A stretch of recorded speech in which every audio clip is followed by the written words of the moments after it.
Shavuatov, Hanouka Sameach. Nous avons, Baruch Hashem, entamé la fête de Hanouka. Nous avons commencé à dire dans notre filote, Shacharit, Mincha, Arvit, Birkat Amazon, la mention, le rajout de Alanissim.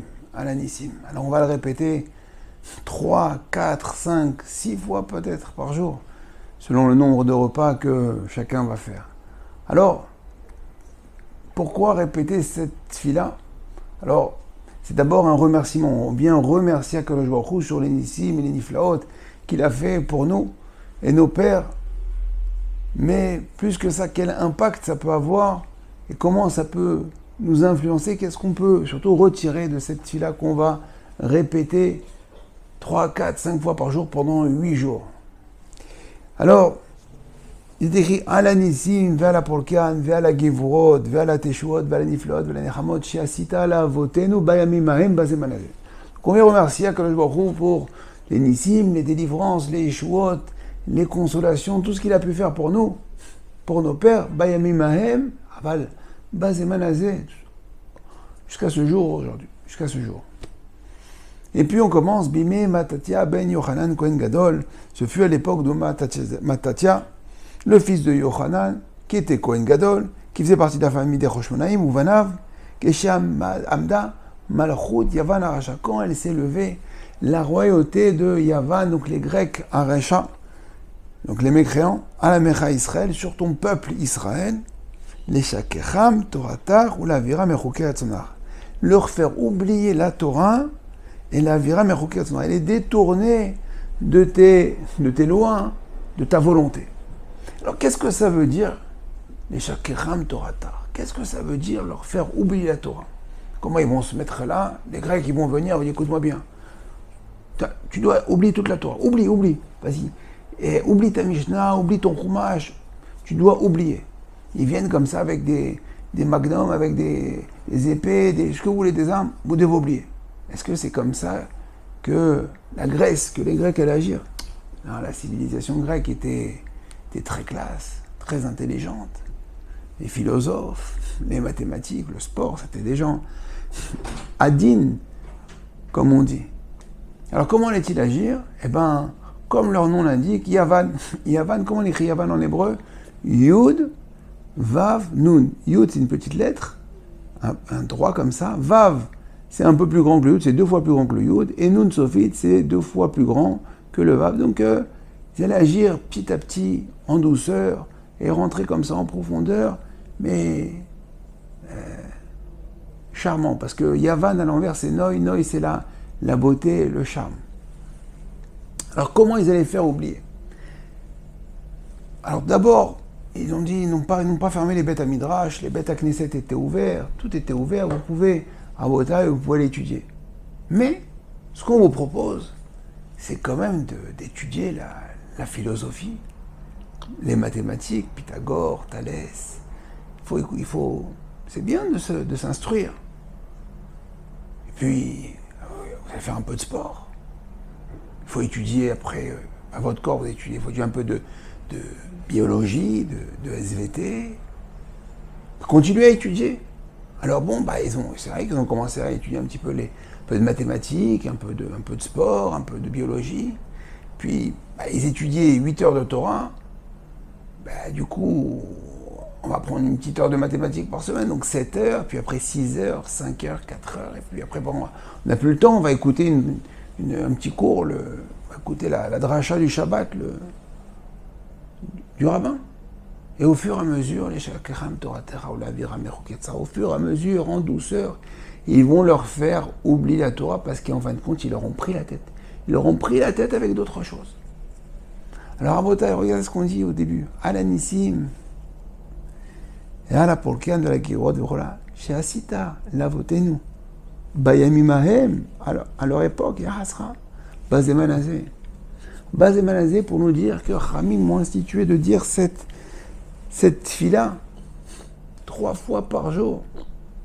Pour nous rappeler que les Yevanim, ceux-là qu'on mentionne, c'est vrai qu'ils sont au musée pour les voir au Louvre.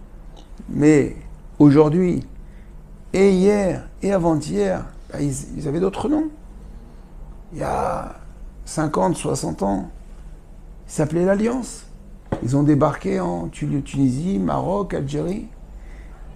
Ils sont partis voir nos arrière-grands-parents qui étaient au Keteb, au Talmud Torah, au Beth Midrash. Ils étudiaient tranquillement la Torah. Ils leur ont dit, mais les amis, c'est fini ça, c'est l'ancien temps.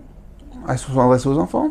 Il faut que vos enfants, il faut gagner de l'argent, vous n'allez pas rester dans cette misère. Il faut apprendre un peu d'anglais. Il faut devenir médecin, il faut prendre la mathématique, Et au fur et à mesure, on va apprendre. Ils étaient timimes. Ils se sont adressés à des gens qui étaient...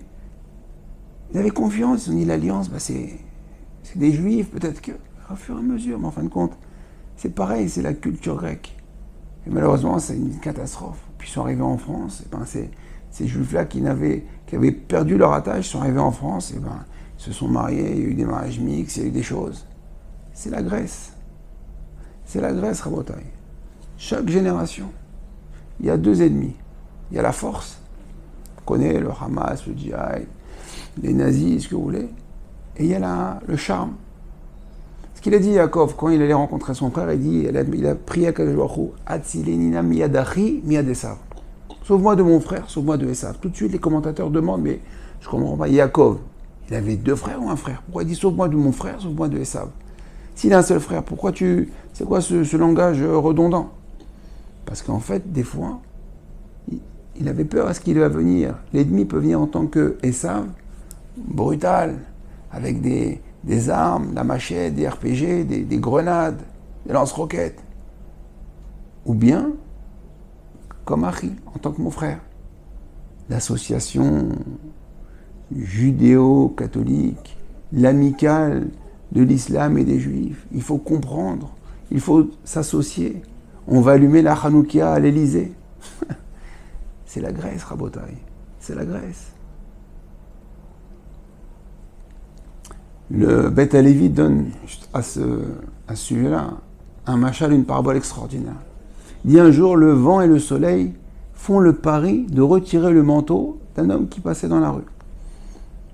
Alors chacun dit non, moi je vais réussir. Alors le soleil dit, Machavod, il donne l'honneur au vent de souffler. Alors le vent souffle. 1 minute, 5 minutes, 10 minutes, au bout d'un quart d'heure, le vent a soufflé de toutes ses forces, il s'est essoufflé. Et le bonhomme se tenait comme ça, s'accrochait à son manteau, tant bien que mal. Bref, le vent n'a pas réussi. Alors il dit au soleil, Machavod à toi. Et là, le soleil vient de se lever. Un rayon de soleil, un deuxième rayon, et il commence à sentir la chaleur. Et là, il enlève tranquillement son manteau. Vous avez compris que lorsque c'est brutal, alors on se tient à notre judaïsme. Le Beth Halevi dit que ce manteau-là, c'est la Torah. C'est ce qui nous protège. C'est notre identité. Et dès qu'il fait un petit peu plus chaud, une bonne ambiance, une petite musique, une jolie fille, une ambiance un petit peu tropicale, et là, on enlève beaucoup plus facilement. Miyadachi miyadesav. S'il vient comme mon frère, de façon charmante, ou s'il vient comme mon ennemi. Rabotai, c'est toutes ces choses-là, l'Alliance, la Scala c'est en Europe, l'Alliance c'est dans l'Afrique du Nord. Ce qu'on appelle, il y a eu la Shoah physique, et il y a eu la Shoah rouchanite, spirituelle.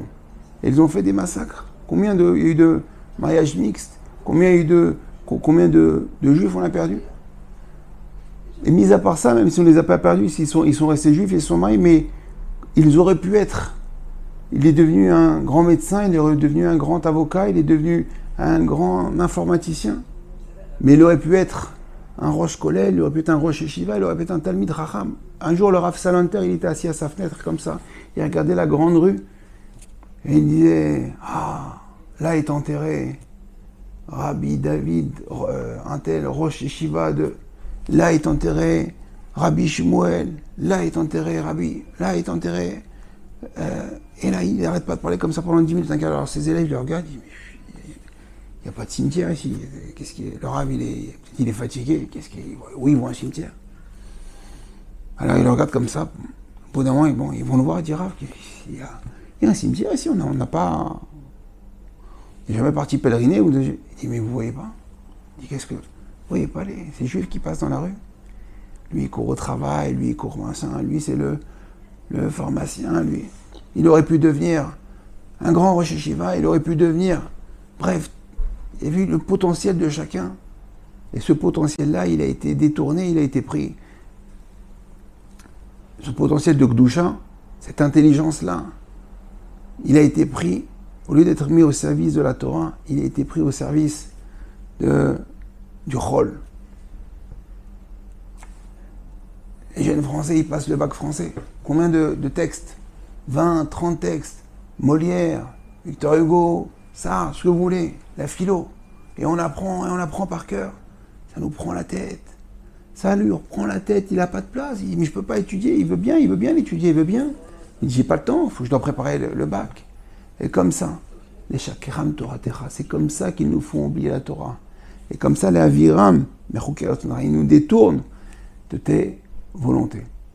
Alors, Bezrat Hashem, en lisant, matin, midi et soir, et à nos repas, à la Nissim, à la Pourkan, à la Givurot, Kadosh Baruch Hu, tu nous as fait des Nissim, Bayamim Mahem, Bazemanazé. C'est quoi aujourd'hui le Nes? C'est quoi ces fioles d'huile? C'est lorsqu'on trouve encore un petit juif et un autre juif qui va faire teshuva.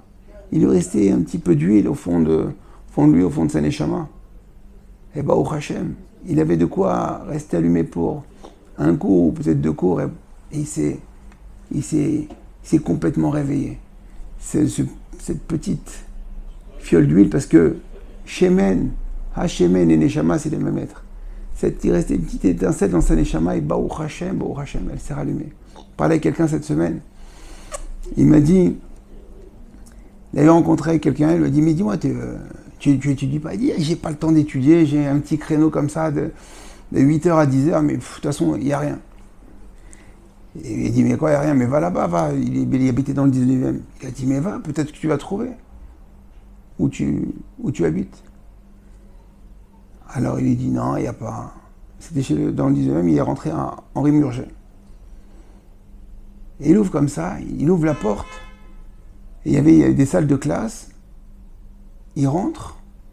Et il y avait un cours du Rav Abdelhak. Donne un cours à l'époque, il donne un cours d'Afayomi. Alors il rentre, il dit, est-ce qu'il y a un cours? Il dit, oui, si vous voulez, vous pouvez rentrer. Il dit, non, mais j'ai 5 minutes. Il dit, bon, rentre. Il le fait rentrer. Rabotai, ces 5 minutes, elles ont duré 15 ans. Pendant 15 ans, il a fait le Dafayomi, cet homme-là. 15 ans, ça veut dire il a fini 2 fois le chasse. 5 minutes, 15 ans. Et il continue à étudier encore aujourd'hui, Baruch Hashem. Ala Nissim, ça fait partie des Nissim. Ça fait partie des Nissim. Alors lorsqu'on va dire, Bezrat Hashem, Ala Nissim, qu'on comprenne la mashmaot que les Yevanim, c'est pas de l'histoire, c'est pas de l'histoire ancienne, c'est encore aujourd'hui.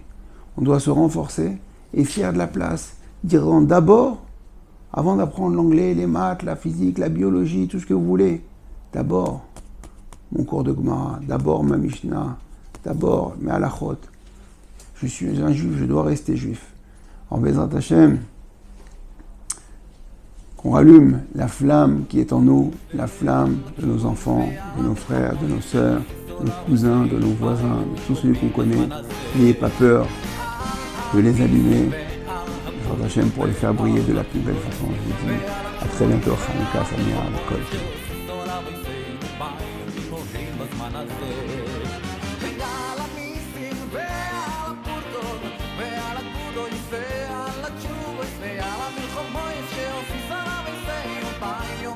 בזמן הזה